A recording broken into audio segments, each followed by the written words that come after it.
I'm up here with my producer, Dave Schlossberg, who you may have read about a little bit in the news lately. Last week she was in jail in North Dakota.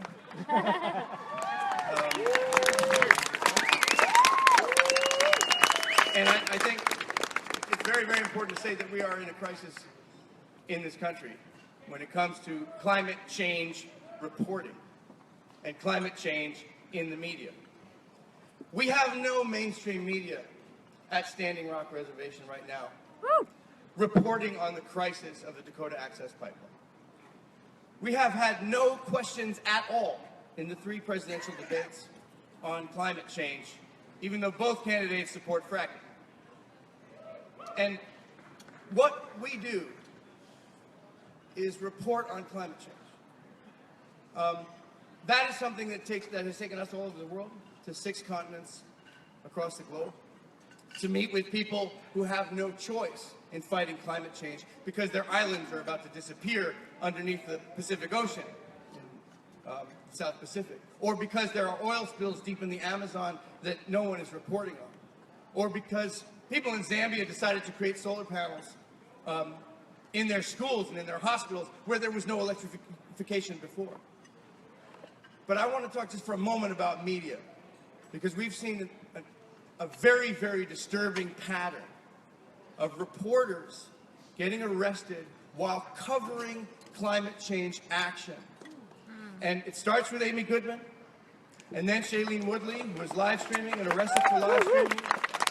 And just, it was 2 weeks ago, a week and a half ago, Dea, who's the producer of this film, who I've watched do unbelievable things, who is a climate reporter who has been on the front lines across the world, arrested in North Dakota, reporting on a climate change action where activists came in and shut down tar sands pipelines using their emergency shutoff valve, saying this is an emergency, this is a climate change emergency, we are shutting down the flow of tar sands oil into the United States.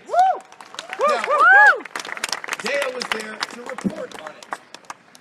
She was there to report on it, not to participate. She was arrested as an accessory, held for 53 hours in jail without seeing her lawyer, which is illegal, and then given charges which could result in 45 years in prison. Yeah, 45 years in prison. Edward Snowden tweeted about this last week and said, by contrast, I'm only up for 30 years. It's not a joke. And this is an incredibly disturbing pattern. And, you know, Dea was not an accessory to that action. She was the media, the environmental media. And when she is on trial here, we are all on trial as part of the environmental media.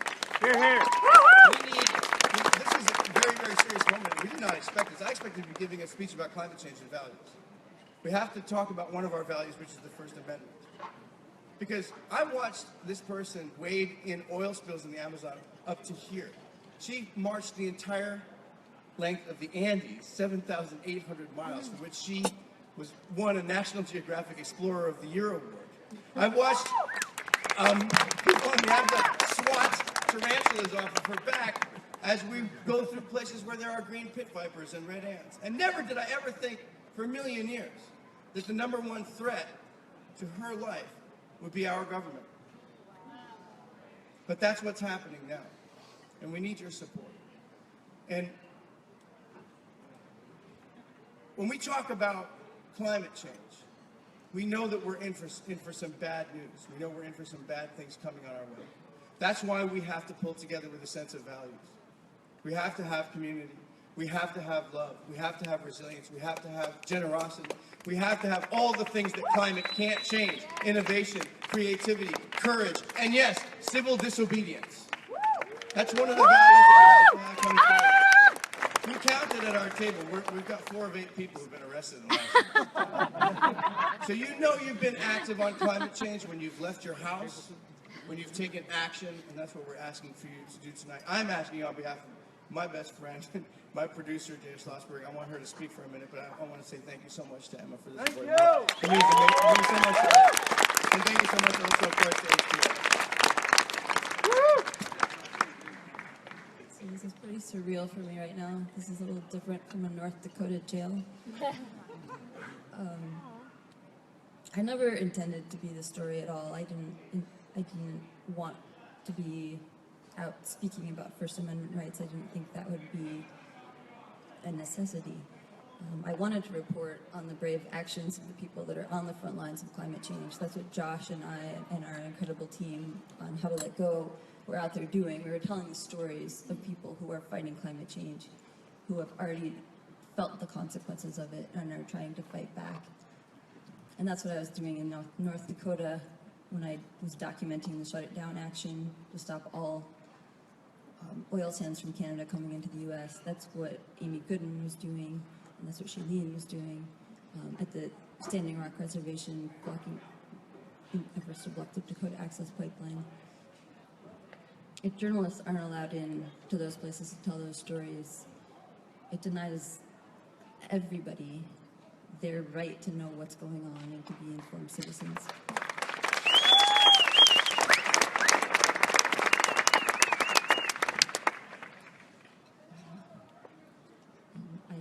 I just want to say thank you for recognizing that it's not just this film, it's the people's voices that we have the privilege of amplifying, that we all need to hear. Thank you. Thank you.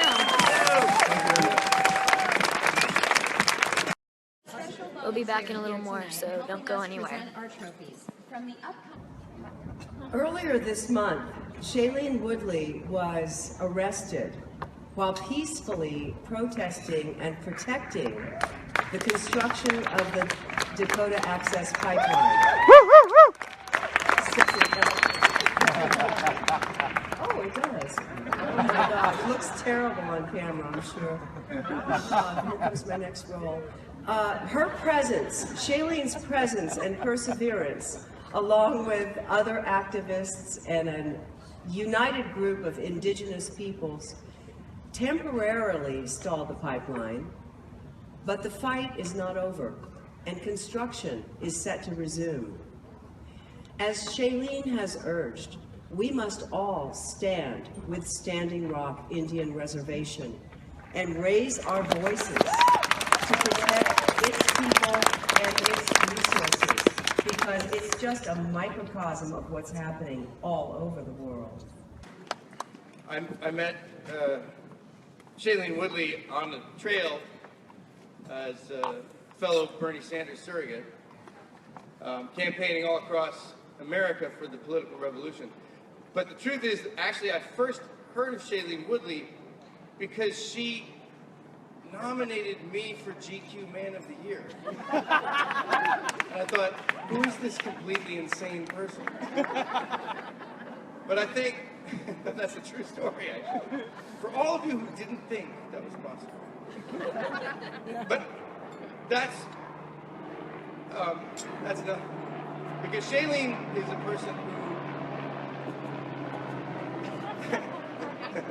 they're coming for us now. Well, it's no joke, actually. Today at Standing Rock, we had over 100 arrests, and people were pepper sprayed and beaten. And those videos are out on Facebook, and you can find them. Where is CNN? Where is MSNBC? Where is Fox? Where is the major media that needs to be covering that story as we have human rights abuses against America? The reason why we know it, let me tell you, the reason why I know about Standing Rock is Shailene Woodley. Shailene Woodley is the person who came and said, you've got to pay attention to this, Josh. You've got to come to our rally in Union Square. You've got to come out. And it was a long summer with months and months and months and months of campaigning. But there was an urgency in her voice that only comes when you really absolutely mean what you say. And that's the thing I know about Shailene Woodley. She always has this incredible poise, incredible grace, incredible urgency and compassion in the way that she speaks about the things that she speaks about. And we all owe her a huge debt of gratitude. I'm very proud to say that she's my friend. And I'm proud to stand with her and stand with Standing Rock tonight. So, back to EMA.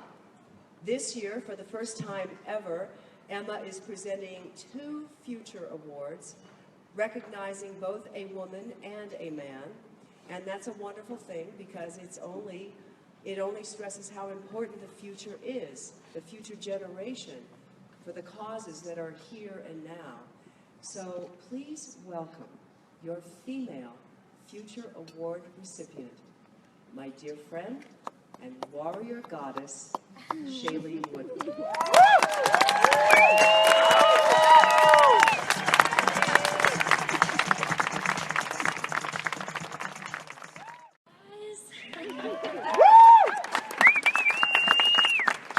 First off, I just want to acknowledge how beautiful and lovely this is and how crazy it is that in October we can sit outside this late at night and kind of be hot, not chilly at all. That's just a little bizarre. I'm from LA and I don't remember Octobers being like this when I was a kid.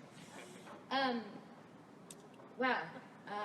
I have a lot to say.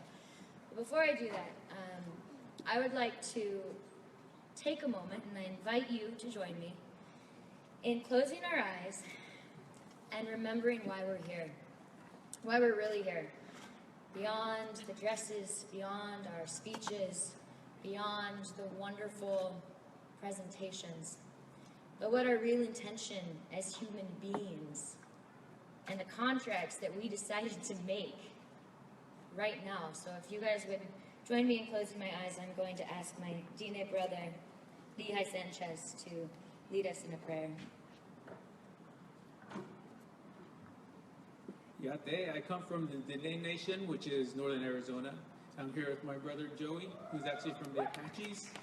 We're actually ancient enemies, believe it or not, and now look at us. We're buddies. And my sister Shay, and Janelle, who I'm happy to see here. My given name is Thunder Voice Eagle. So tonight I'd like to offer a prayer, if you'd allow me.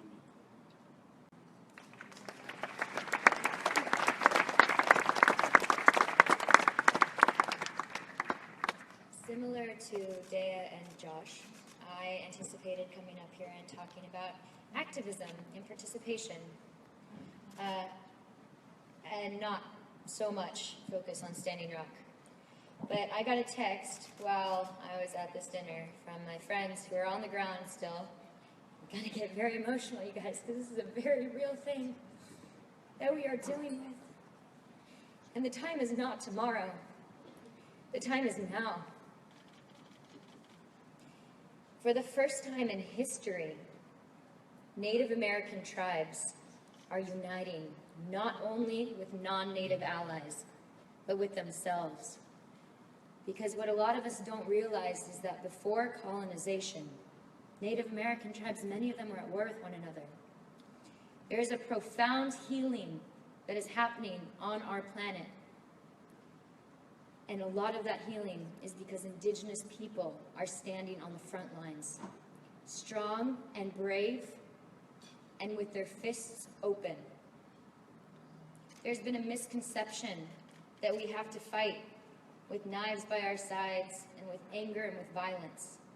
And what we are seeing right now at Standing Rock is that thousands of people are committed to fighting and winning a battle against corporate greed with nothing but love and compassion, prayer and ceremony. And my brothers and sisters and your brothers and sisters, 108 of them got arrested today for protecting clean water for not only those of us who are alive right now, but those of us who are to come, for my future babies. The fact that this has not been brought up in any of our debates, 40 years from now, which is what's on the Democratic platform, going from coal to natural gas, transitioning from coal to natural gas to renewable energy, we don't have 40 years. Because in 40 years, I'm going to be in my 60s.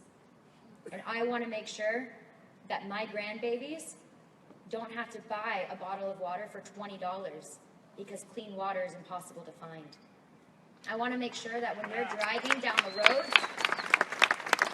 and they see a river or a bubbling creek, that they can pull off in their car and jump in it. Because guess what? We can't do that right now. Our rivers are not going to be contaminated. They are contaminated. This is a grave issue, and we have people on the front lines being thrown in jail. Their First Amendment, I was thrown in jail. Guys, I was peacefully protesting. I didn't plan to get arrested. The day I got arrested, there was 26 others who got arrested. But I was doing what 300 other people were doing, and not any of them got arrested. I got singled out. I had a Facebook Live feed going with over 40,000 people watching. And I was the only person out of 300 people who got arrested for doing that. So there's obviously, a big desire to keep this silent. But I'm calling out everyone in this room tonight. Show up. Don't just tweet about it. Don't just feed off of me getting arrested. Go to Standing Rock. Go to Standing Rock. Each and every one of you, if you can. Because guess what? It's not scary. I've been there. I was there when I got there. There was 35 people on the ground. I stayed for a month and a half living with them.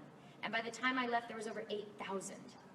In a month and a half, 8,000 people without a lot of money, without the privilege that a lot of us in this room have, somehow made it to Standing Rock and have survived in the cold because they believe in a fight that is about love.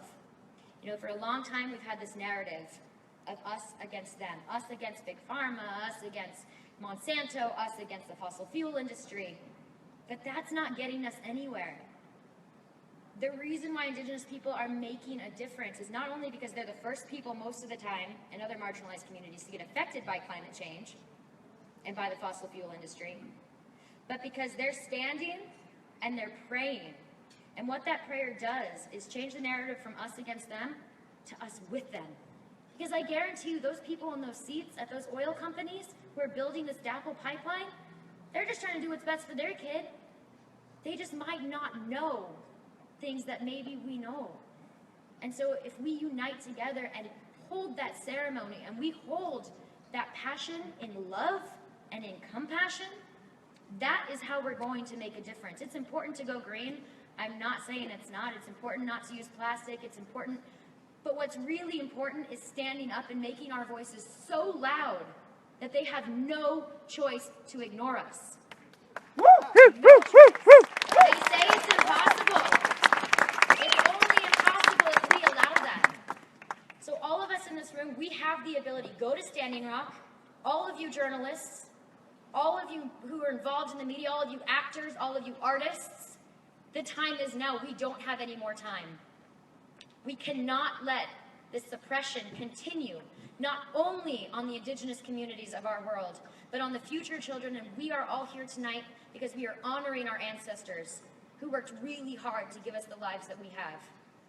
And it is our responsibility to not only honor them now, but to continue to honor them so that our future children have a world where they don't just have to scrape by and survive, but where they can thrive. We have to stop resisting love, and we have to start living with love in every moment. We're not going to save the earth until we realize we are earth. It starts with us humans. We got to treat each other with kindness and with respect. So whatever your ceremony is, whatever your prayer is, whatever entity you pray to, find it within yourself to do it a little bit every single day, a little bit more, so that you lead a more compassionate life, because the ripple effect of that is what is going to save our oceans. It is what's going to save our planet. And it's what's going to save our race and my future babies. So thank you so much for being here. Thank you for having us.